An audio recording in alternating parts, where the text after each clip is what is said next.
नमस्कार श्रोते हो, नमस्कार. हॅलो गीत बहार कार्यक्रम वेळ काढून ऐकणाऱ्या सर्व रसिक श्रोत्यांचं आजच्या कार्यक्रमात मी वीणा दिघे मनापासून स्वागत करते.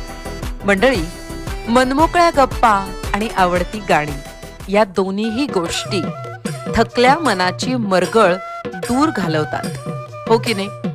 म्हणून तर आपल्या मित्रमैत्रिणींसोबत किंवा आवडीच्या माणसांसोबत गप्पांचे फड जमतात आणि ते आपल्याला ताजंतवानं करून जातात. किंवा एखादं छानसं गाणं औचित्यपणे ऐकायला मिळालं तरी सुद्धा मनाला जो सुखद गारवा मिळतो तो काही वेगळाच. तर अशा या दोन्ही गोष्टी एकत्रितपणे आपल्याला कुठे भेटतात? तर हॅलो गीत बहार या कार्यक्रमात, हो की नाही? चला तर मग दिवसभराचा थकवा दूर घालवूयात आणि छानशा गप्पा आणि आवडती गाणी यांची मैफिलच सुरू करूयात. हॅलो हॅलो, नमस्कार, आपलं स्वागत आहे नमस्कार. हॅलो गीत बहार कार्यक्रमात. धन्यवाद ताई. मी श्रीकृष्ण खोरखेडे, वडोदा, पानाचे, तालुका मुक्ताईनगर, जिल्हा जळगावून बोलतो. नमस्कार ताई. नमस्कार नमस्कार, बोला. तर आजच्या कार्यक्रमासाठी एक गीत निवडले ताई. हो नक्की, काय आहे आपली पसंती? चित्रपट आहे ताई फागुन 1958 मध्ये आलेला. कुठला? फागुन? फागुन 1958 मध्ये रिलीज झालेला. बर, त्याच्यातलं कमर जलालाबादी यांचं गीत आहे. ओपी नय्यर यांचं संगीत आहे. आशा भोसले आणि रफी साहेबांचा आवाज आहे. गीताचे बोला एक परदेशी मेरा दिल ले गया. मधुबाला आणि भारत भूषण चित्रित झालेलं गीत आहे. आणि मधुबालाजींचा जी कारकीर्द झाली सिनेमात ती खूप छान झाली. त्यांचे चित्रपटही काही पाहण्यामध्ये आलेले आहेत आणि त्यांचा जो अभिनय होता तो खूप सुरेख होता आणि खूप छान त्यांनी काम केलेलं आहे. आणि त्यांची कारकीर्द तरी कमी असली तरी काम चांगलं होतं आणि त्यांचे चित्रपटातील गाणी सुद्धा त्यांच्या खूप छान आहेत. तुमची आवडती अभिनेत्री दिसतीये. हो हो. हा, 14 फेब्रुवारी हा त्यांचा जन्मदिवस आणि बघा लगेचच एक आठवड्यात म्हणजे 23 फेब्रुवारी हा त्यांचा स्मृती दिवस पण आहे. म्हणजे तसं म्हणलं तर फेब्रुवारी हा पूर्णच महिना आपण या सुंदर आणि गुणी उत्तम अभिनेत्रीचं स्मरण करण्यास काहीच हरकत नाहीये. तर तुम्ही त्यांचे बरेच चित्रपट बघितलेच असतील नक्कीच. थिएटर मध्ये जाऊन पाहिल्याचा काही छान अनुभव आहे का? चांगला अनुभव आहे. थिएटर मध्ये जाऊन जुन्या काळात शूटिंग टाकीज मध्ये सुद्धा अनेक चित्रपट पाहण्यात आले यात्रेच्या निमित्ताने, काही बाहेर गावाला गेल्याच्या निमित्ताने आणि ग्रामीण भागात राहूनही शहरामध्ये जाण्याचा ज्या ज्या वेळेस योग आला त्या वेळेस थिएटर मध्ये पाहून जाऊनही बरेच चित्रपट पाहण्यात आले. मी जुने चित्रपट जास्त पाहिलेले आहेत. नक्कीच. आपण सहभागी झालात? काही नावं सांगतो ताई, नावं सांगतो 2-4. बरं, बोला. वडोदऱ्यात मुरलीधर ढोले, भागवत दालटे, काशीनाथ पाटील, आत्माराम पाटील, गुणवंत कडू, दीपक डोईफोडे, महादेव पातोडे, सोपान ताळे आणि जानकीराम काठोगे या सर्वांचं ऐकू आता हे गीत. नक्की, धन्यवाद. आपण सहभागी झालात. चला ऐकू. हॅलो, गीत बहार कार्यक्रम का? हो नमस्कार, स्वागत आहे आपलं. नमस्ते मॅडम, मी राहून बोलतोय सचिन पोटे. ओके. हा, तर मला म्हणजे गीत बहार मध्ये मराठी हिंदी दोन्ही पण गाणे आहेत का मॅडम आपल्याकडे? अगदी कुठलंही तुमच्या आवडीचं, नवीन जुनं. मी हे डेडिकेट गीत जे आहे माझ्या मित्रांसाठी आहे की आमची एक फील्ड आहे, म्हणजे ब्लाइंड आहोत आम्ही सर्वजण. तर दोस्ती पिक्चर मधलं गीत आहे मॅडम ते. चाहूंगा मैं तुझे सांजी सवेरे, हे गीताचे बोल आहेत मॅडम. बर. हा, आमचे मित्र आहेत राहत्यामध्येच ब्लाइंड आहेत ते. त्यांचं आता 78 वर्ष वय आहे, सतीजी निकम साहेब म्हणून. त्यांच्यासाठी तुम्हाला हे गीत ऐकायचंय आणि त्यांना तुम्ही डेडिकेट करताय? हो मॅडम. बरं, खूपच छान तुमची मैत्री आहे असं दिसतंय. हो मॅडम. किती वर्षांपासूनची मैत्री माझी? तशी म्हणजे मी त्यांना डोळसपणे पाहिलंय. माझे डोळे 2017 मध्ये गेलेले. अरे अच्छा. मी ड्रायव्हर होतो स्वतः. हा, ऍक्सिडेंट मध्ये डोळे गेलेले माझे. हो का? हो मॅडम. खूप वाईट वाटलं ऐकून. बरं बरं बरं. खर तर मला आता अचानक असं म्हणजे तुम्ही ही घटना सांगितल्यावर खूप प्रश्न डोळ्यासमोर उभे राहिले अचानक.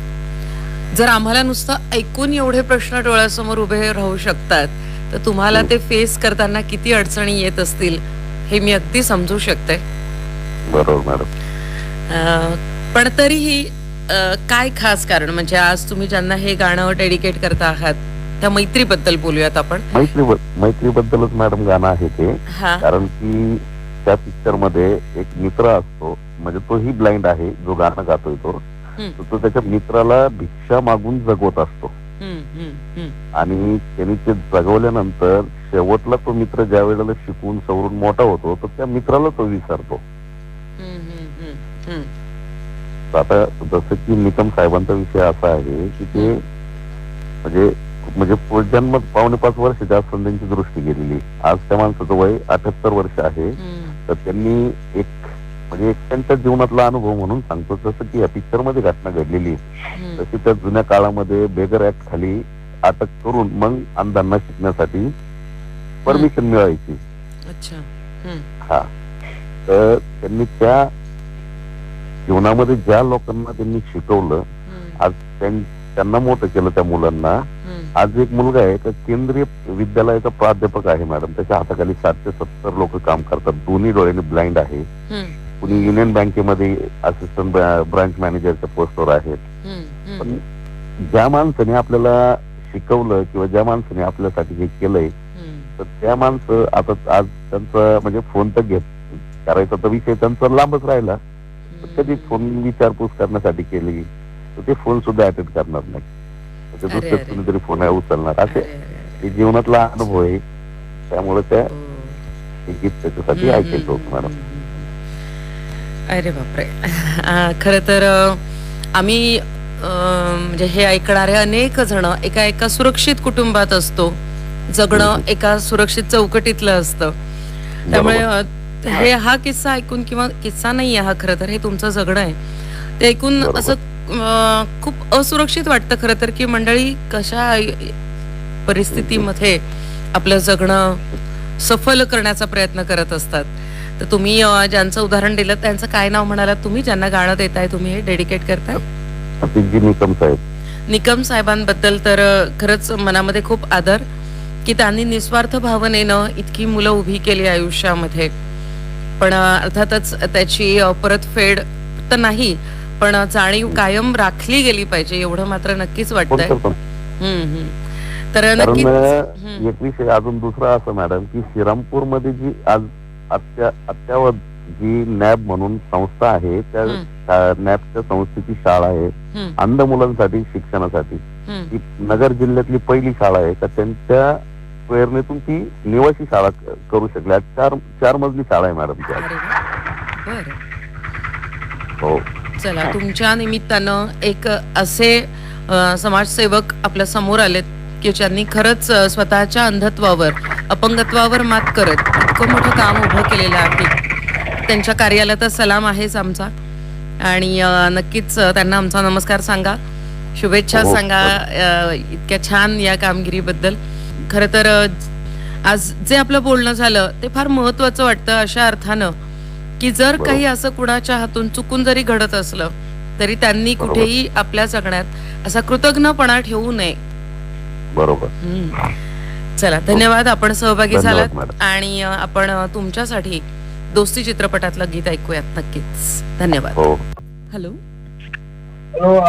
अहिल्यानगर केंद्र. हो, अहिल्यानगर केंद्र, कार्यक्रम गीत बहार. मला एक गाणं ऐकायचं होतं. हो, नक्कीच, आपला कार्यक्रम त्याच्यासाठीच आहे, पण आपण आधी ओळख करून घेऊयात.